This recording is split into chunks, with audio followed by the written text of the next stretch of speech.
I'm posting up another midweek episode to keep the holiday mood moving forward. Also, I want to remind listeners that I'll be at the Buena Vista branch of the Burbank Public Library this Thursday, December 18th at 7 to read and talk about Making Mary Poppins. And then on this Sunday, from 11 a.m. to 3 p.m., I'll be at Walt Disney's Carolwood Barn in Griffith Park. There's no presentation, but I think I'll be at a table. I can sign books, and I can talk to you about anything you like concerning the podcast or other things relating to Disney history. On Sunday, we'll have a new show, but today, we're going back to that pivotal first Christmas at Walt Disney World and how Walt Disney World's first year changed the lives of many people. So whether you're off to work or out for a walk or driving off to see some loved ones for a special celebration, here's hoping that today's seasonal episode keeps your spirits bright. Let's go.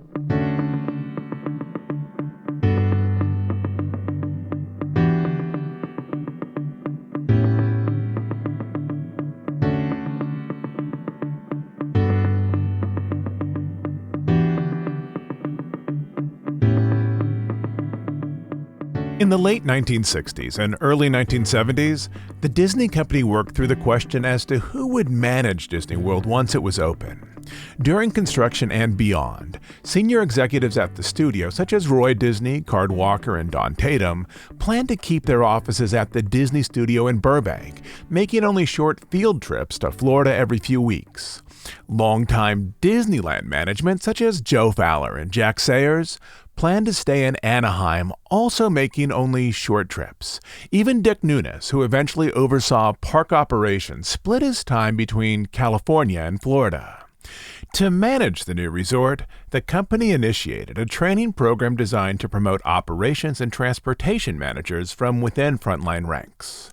In 1969 and 1970, hourly cast members at Disneyland, typically with some supervisor's experience, could apply for a promotion if they were willing to relocate to Florida. Once an application was accepted, the applicant was given a 2-week trip to Orlando, sometimes with their spouse, to better understand what the change would entail.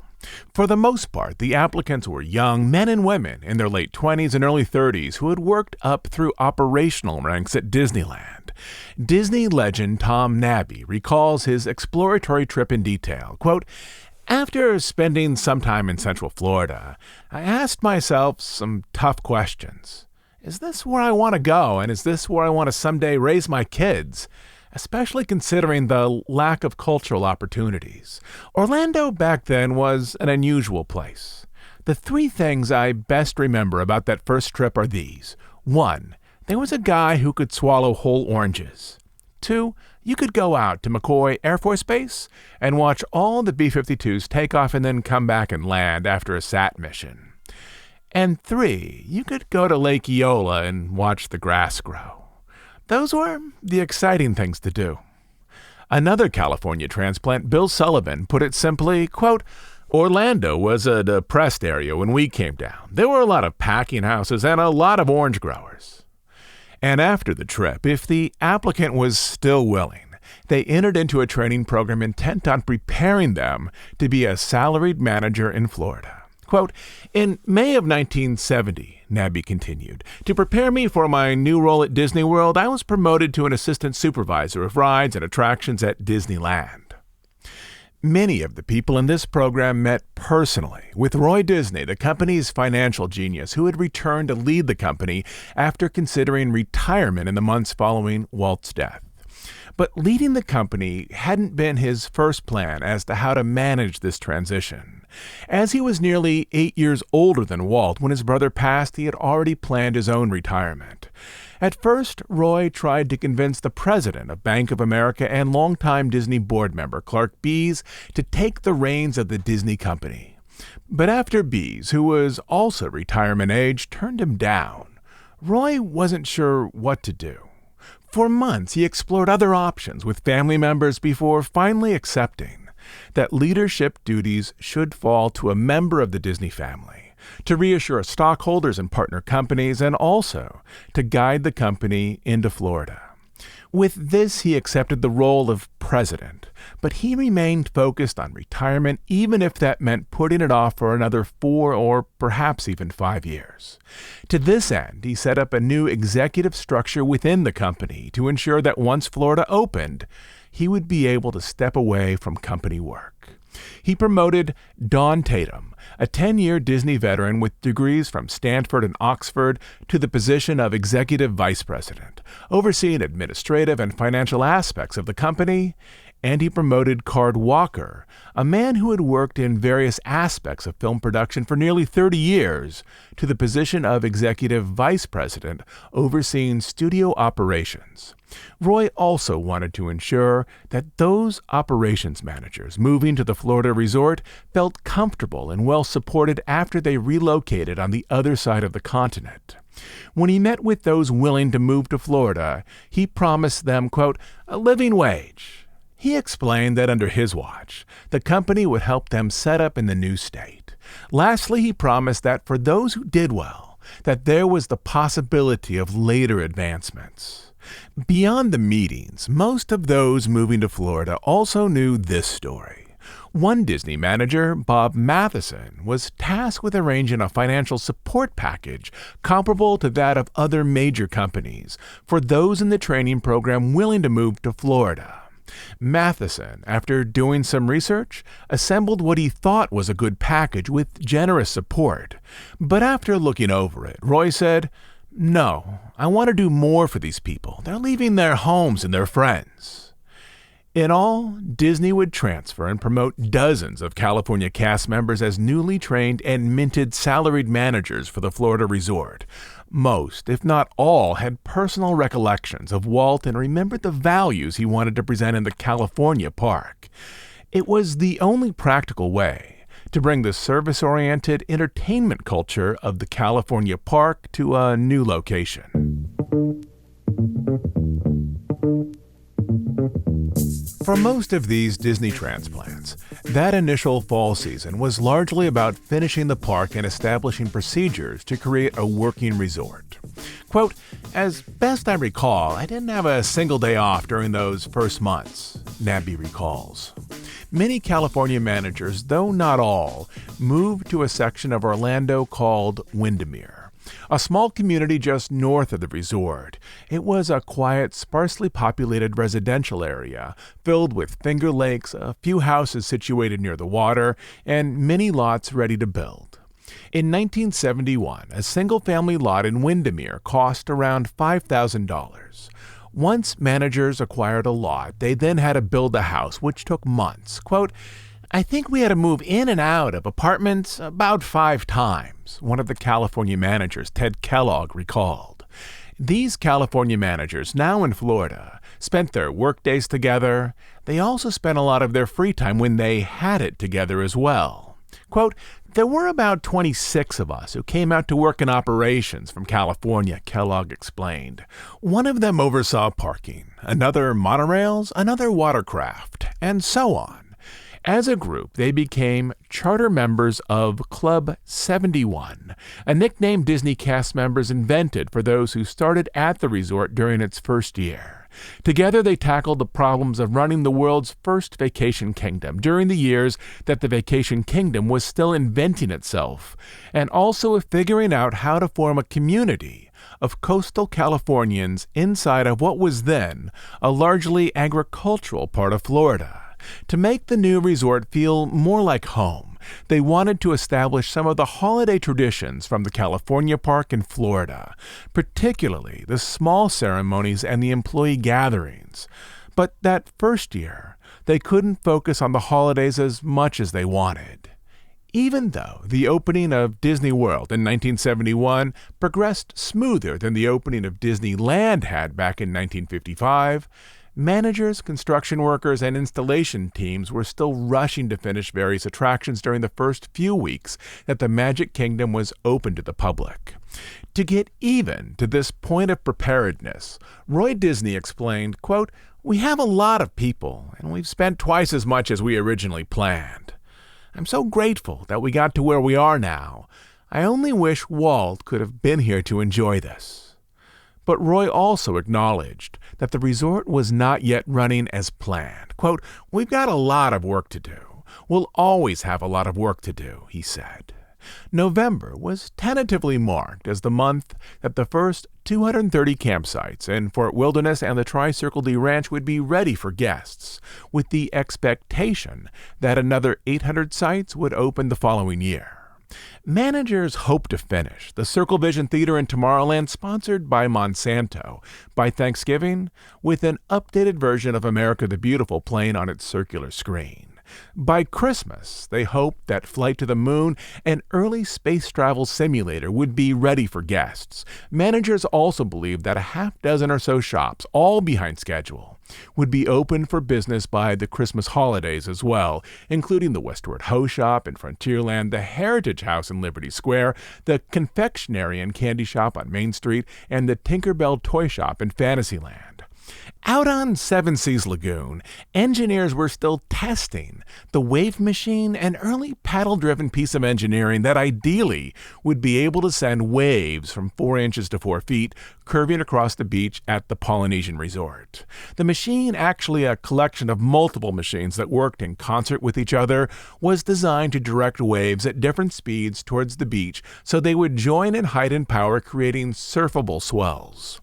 By November 1971, after periods of testing, the wave machine had washed away sand from the resort beach just outside the Poly and had produced swells so powerful as to cause damage to the underwater structures on which they were mounted. The waves also removed vegetation from Beachcomber Isle in the middle of Seven Seas Lagoon. Despite these things, some managers still believed that it would soon, quote, create waves, rolling onto what was then called Surfside Beach. The employee newsletter promised that, quote, surfboards and instructions will be available through the hotel reception desks. Perhaps most importantly, managers hoped that by the holiday season, they'd have more transportation systems to carry guests from the Ticket and Transportation Center over to the Magic Kingdom, as beyond a few small boats, some of which were designed for only low-capacity pleasure cruises, and for monorails, at least one of which was typically out for repair, the resort was using trams designed for a flat surface to carry people from the ticket area up a graded road past the Contemporary over to the Magic Kingdom. Specifically, the transportation staff was hoping that they'd have 2 more monorails on the beam by Christmas. They also hoped to have 2 sidewheel steamboats on the lagoon. The large Staten Island-style ferries, originally called Magic Kingdom 1 and Magic Kingdom 2, and now known as the Admiral Joe Fowler and the Richard F. Irvine, were still part of the distant future. As the resort moved toward Thanksgiving weekend, its first significant holiday, Carl Bongiorno, Disney's director of finance, placed projected daily attendance for Thanksgiving weekend after Thanksgiving Day itself was over, between 21,000 and 25,500 people, with modest to healthy crowds arriving on Friday and growing through the weekend. Quote, very truthfully, Nabby recalls, everyone at that time was wondering if Walt Disney World would generate a profit. Charlie Ridgway, the lead publicist, remembers that privately, Roy Disney too understood the difficulty of the current moment. Quote, Roy told associates, unless we have a full house for Thanksgiving, we're in trouble.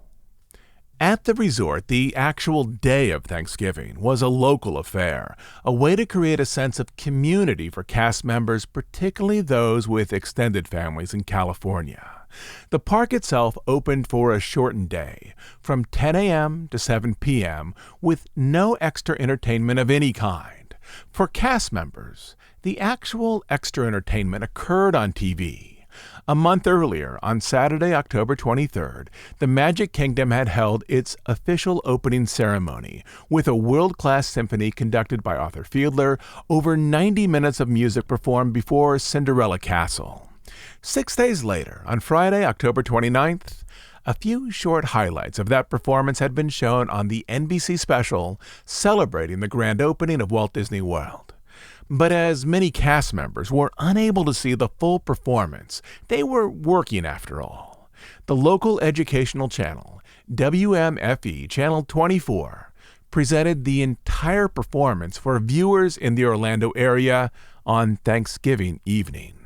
This show would begin at 7 p.m., right when the Magic Kingdom closed, allowing most cast members time to see it either in a break room or at home. At the resort itself, the Friday after Thanksgiving demonstrated that the Magic Kingdom would likely be a success. Though the park had opened to unusually small crowds in October, Thanksgiving weekend finally brought crowds far larger than Bongiorno had predicted. On Friday, 57,000 guests swelled into the Magic Kingdom, even though the park offered little in the way of holiday entertainment. On the Tomorrowland Terrace, the park featured a fairly minor band called the Friends of Distinction, a band who, over the course of 2 albums, had only been able to land a single in the 35th slot on the Billboard Top 100. On the other 2 stages, the park featured house bands, and at midnight, the park launched fireworks. Despite the limited holiday entertainment, on both Friday and Saturday, once the parking lot was filled and the Magic Kingdom at maximum capacity, a line of cars stretched all the way out to Highway 192, with thousands more hoping to squeeze into the park as other guests left. Throughout the resort, the crowd surprised managers and swamped hourly cast members. The resort had done far more to promote the Walt Disney World Golf Open, which started on November 29th, than it had to promote Thanksgiving. For the Golf Open, Disney was bringing in film celebrities like Fred MacMurray and Buddy Ebsen and singer Pat Boone. Yet it was Thanksgiving which ultimately overwhelmed the Disney facilities. Quote, "The day after Thanksgiving, we were inundated with people coming to the Magic Kingdom," Nabby explained. "The amount of guests far exceeded the theoretical maximum of guests in the park and far exceeded space in the parking lots." Despite the problems of overcrowding, Dick Nunes was so satisfied with the attendance numbers that around noon, he called Roy Disney in California to report that they were forced to close the front gates to new arrivals. "Sir," Nunes said over the phone, "I just want you to know we closed at 10 o'clock today." "Really?" Roy said. "You're kidding." By now, Roy was again looking toward a new retirement date, perhaps in a year, when he could finally ease away from the company, likely in stages. At 78, he was still reasonably active, despite minor pains and some issues, likely related to the stress of overseeing the Florida project. In recent days, he'd experienced a fogginess in his vision. He'd seen a doctor, but didn't think the matter was serious. It was, he likely assured himself, just another sign of age. On the phone with Nunes, he was pleased that the Friday attendance numbers were so strong, a sign, hopefully, that the resort was now on the right path. He planned to return to Florida to review changes to the property firsthand, quote, "after the Christmas holidays." One lesson of Thanksgiving for Disney managers was simple. They needed to hire more hourly cast members. During the previous summer, when mapping out the year, they believed they could staff the resort with 6,000 employees, about a few hundred salaried managers and the rest hourlies. By October, that number had been raised to a projected pool of 7,200 cast members, a goal that they didn't reach before Thanksgiving weekend. After Thanksgiving, they believed that they'd need a total of 8,300 cast members to handle the Christmas crowds.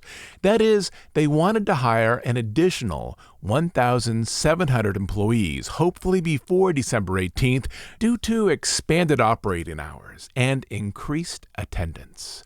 One ad to cast members read, quote, "Tell your neighbors and friends they can apply in person from 9 a.m. to 6 p.m. Most everyone who applied was hired. As for the other obvious problem, parking, managers put together a 2-stage plan.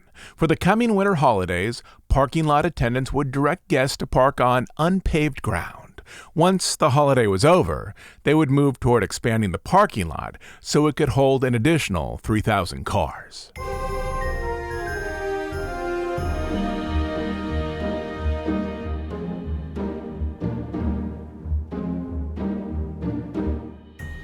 For the first 2 weeks of December, the park remained empty, with few signs of the coming holiday season.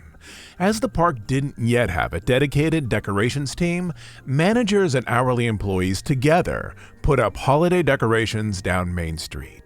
And to officially start the winter festivities, managers brought in one of the most unique celebrations from the California resort, the Candlelight Processional, an event focused on the religious story of Christmas. It would be a new experience for Florida locals, but it would make the Californians feel more like they were back home. The story of Christmas would be presented at the park on Saturday and Sunday, December 18th and 19th, with a full orchestra and choir. Santa and the holiday parade wouldn't arrive until the 20th. To create the Candlelight Processional, the Disney team looked to replicate the well-received musical event at Disneyland, only with minor adjustments as to where the event would be staged. At Disneyland, the entertainment team had asked local university music professors to oversee the choir and symphony. They would do the same in Florida, asking Dr. Frederick Fennell, conductor at the University of Miami, to manage the musical portions of the program. Disney also recruited a Hollywood celebrity to narrate, just as they did in California. In 1971, they invited Rock Hudson, who had previously narrated the event at Disneyland, to be the first celebrity narrator in Florida.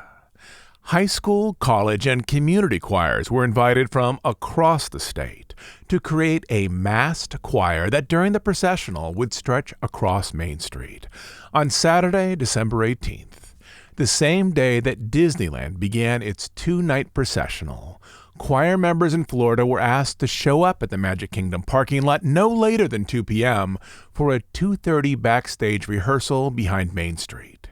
For opening night, 1,268 singers came to Disney World to be part of the inaugural performance. Though individual choirs had practiced on their own for weeks, the resort held only one group rehearsal that lasted for roughly 2.5 hours to finalize the program. Choirs were arranged backstage in files exactly as they would be arranged in the performance areas beneath the castle. The massive choir practiced moving on the mock stage, singing the numbers, and then moving off stage. Once they were finished, choir members in their own school or community robes lined up behind Town Square to receive matching white collars to unify their appearance. They were also given candles. As opposed to the Disneyland version, which started at the hub and moved up to the elevated Main Street station, the Disney World version that first year moved performers in the exact opposite direction. On December 18th at 6 p.m., with the lights turned low on Main Street, singers moved out from Town Square past the 50-foot tree trucked in from Paradise, Michigan, ornamented with 1,000 lights and flocked with artificial snow. The first performance began with Dickens-era carolers and grew as the choir members joined beneath the darkened castle. The final musical element was 100 boys each wearing a green robe, arranged on tiered stands to form a living Christmas tree. The boys came from choirs in Orlando and St. Petersburg.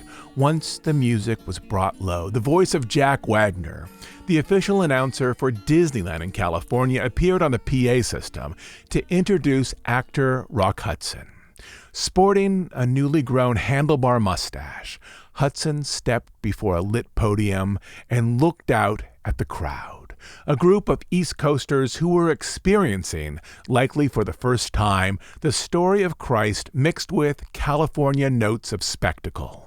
One reporter would later describe the evening as unusually brisk, with, quote, a cold frost sweeping through the state, bringing temperatures down into the 60s, with occasional gusts of wind making it seem colder. As the cool air moved around them, the audience watched as Hudson continued section by section to narrate the story of Christmas. Another reporter noted that despite the appearance of an actual celebrity, the light and sound cues kept the program focused on the story. Quote, Hudson's dignity and his refusal to play the big-time star contributed too, the reporter added. And during long musical passages, when the spotlight was not on him, he turned away from the audience as if to focus attention elsewhere. At the end of the performance, Hudson invited the crowd to sing along with the choir the Hallelujah chorus from Handel's Messiah. As major chords swelled up from the orchestra, as lines of ascending notes lifted from the choir, the crowd with their untrained voices gradually united in the song as the melody, over 200 years old, stretched across the center of the Magic Kingdom. It was a moment that united many things: popular culture with high art, the presentation of religious stories into the realm of fairy tales, celebrities and their audience, and of course, the traditions of the California resort with the new location opened in the South.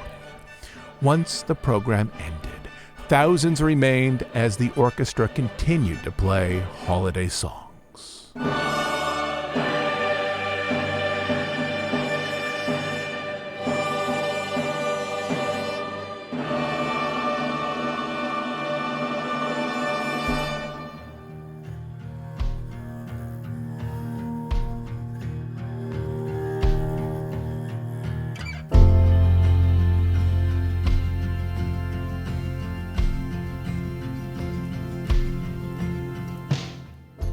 By this point, the resort was beginning to settle into a successful first holiday season, with crowds swelling in the days leading up to Christmas.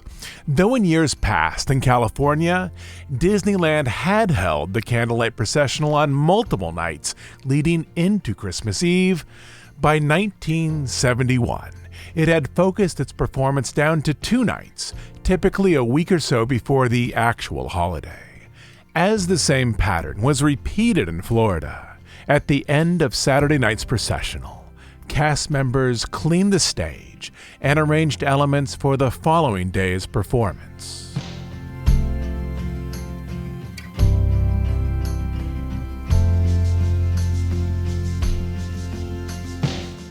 The next morning in California, Roy Disney thought that he and his wife Edna might take 3 of their grandchildren out to Disneyland for its Christmas celebration. Roy's offer, in part, was to relieve the burden of childcare from his own son, who was watching over the 4th grandchild, Roy Patrick, who had recently fallen and seriously injured himself and was in the hospital. But that Sunday, after he got out of bed, Roy wasn't fully himself, with some of that recent fogginess again swelling up inside of him. He dressed, he got his coat and even his hat, but then he paused. "I don't feel like going down there," he told his wife. "I don't think I'll go." Even at the age of 78, it was unlike him not to follow through with a social commitment. Even though he was working toward retirement, he still went to the studio 5 days a week. After explaining himself to his wife Edna, he undressed and returned to bed. Without him, Edna made arrangements to take the grandchildren to the park with their son, while their daughter-in-law Patty stayed at home in case her injured son needed her. Patty also agreed to check in on Roy by phone. She called twice to see how he was doing.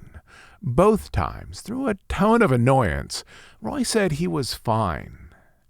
Over at the park, amongst the decorations and crowds, Edna felt a sense of unease come down around her for leaving her husband alone for so long. She promised her grandkids that she'd stay for the parade, but after that, she wanted to return home. At about the same time, in Florida, cast members prepared for the second performance of the processional. On Sunday, the choir was significantly smaller, with only 775 members. At 6 p.m., choral singers again moved down Main Street to the castle forecourt, where under a clear sky, they performed the gospel story in reading and song. As this was the final performance, the boys' choir, once the processional was over, walked over to the Contemporary Hotel, where they sang Christmas carols in the north end of the Grand Canyon Concourse. Behind them was one of the most spectacular displays at the resort, the Contemporary Christmas tree. Floating rings of silver and gold nearly 9 stories high, arranged into the narrowing shape of a tree. It was a cascade of tinsel, topped with a space-age brass and aluminum star that appeared vaguely like a satellite. The space-age wonder didn't rise like a traditional tree with boughs attached to an interior pole, but was hung with aircraft cables layer by layer from the top of the A-frame lobby and dressed with strips of mylar, giving it an otherworldly postmodern sheen, a tree that suggested hope in the near future. Festivities at the Contemporary ended around 9 p.m. just as across Seven Seas Lagoon, the Magic Kingdom closed for the night. Across the continent, around the same time, Edna returned home with her son and 3 of her grandchildren to find the house quiet, with no signs to suggest that Roy had even taken lunch. One of the grandchildren was the first to find him, disoriented, lying on the floor next to his bed, having fallen there. When Edna stepped into the room, he said accusingly, "I called you, and you didn't come." Together, the family lifted Roy back into his bed. But once there, he appeared to draw deeper into a pool of confusion, deeper into himself. He was taken to St. Joseph's, the same hospital where Walt had spent his final days, directly across the street from the Disney studio.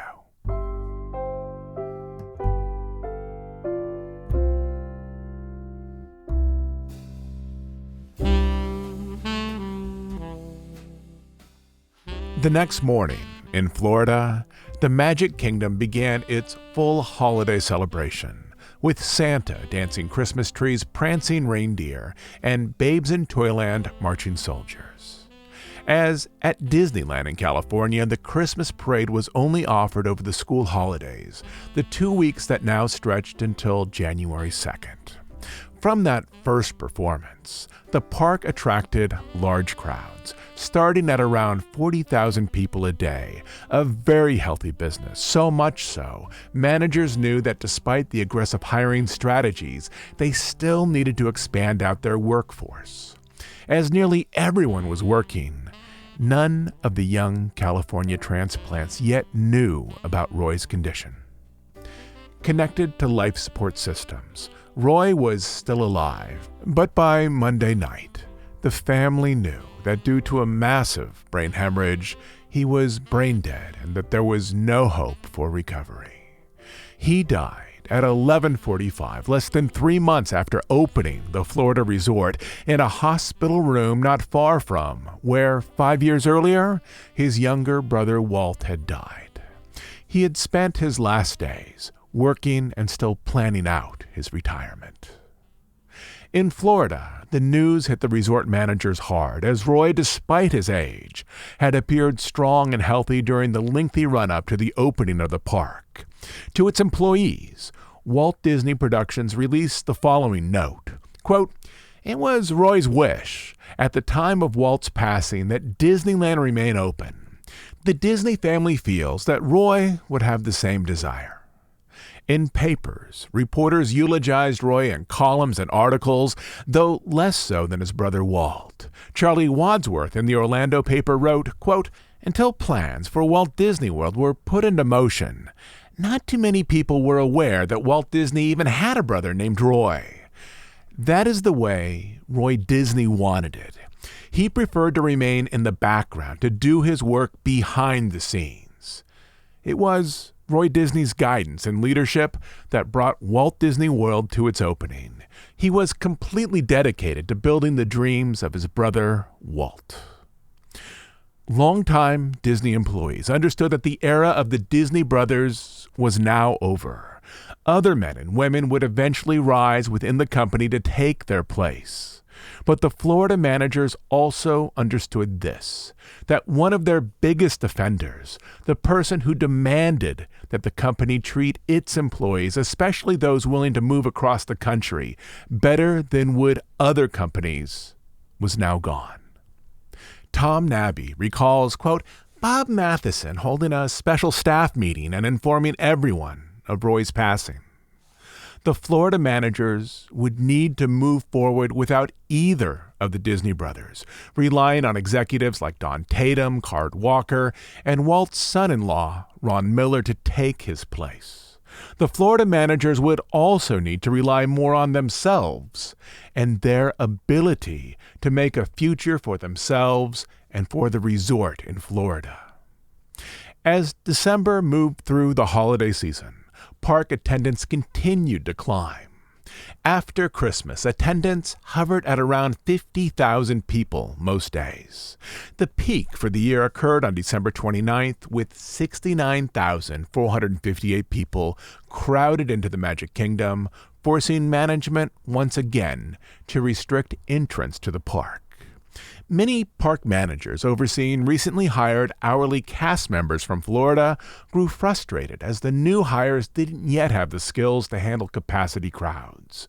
But even here, managers could point them as a means of encouragement to the generosity of the company, the remnants of a culture once overseen by Roy.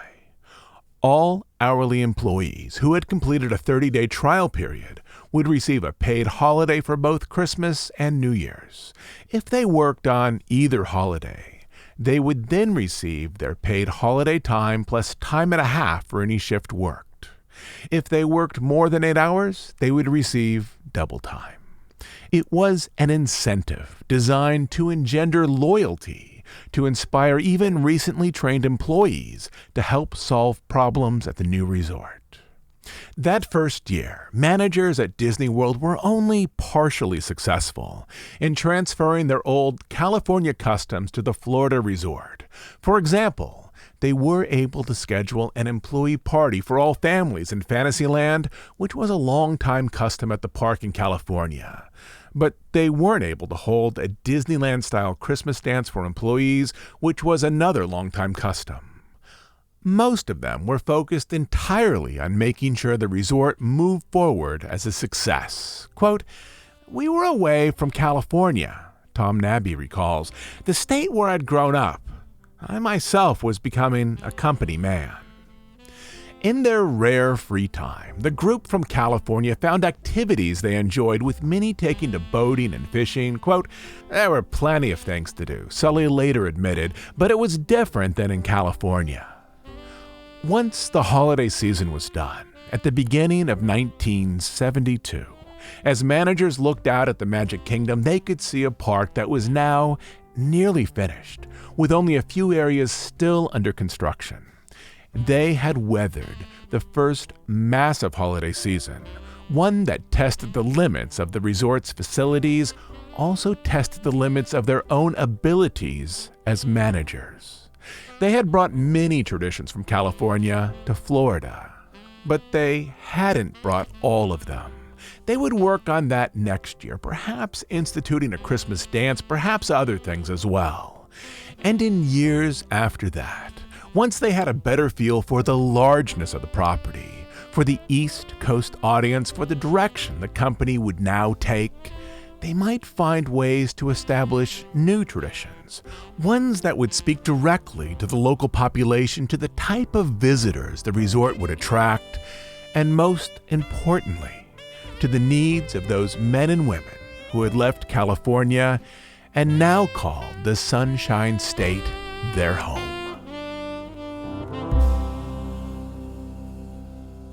I'll be back on Sunday with a new episode.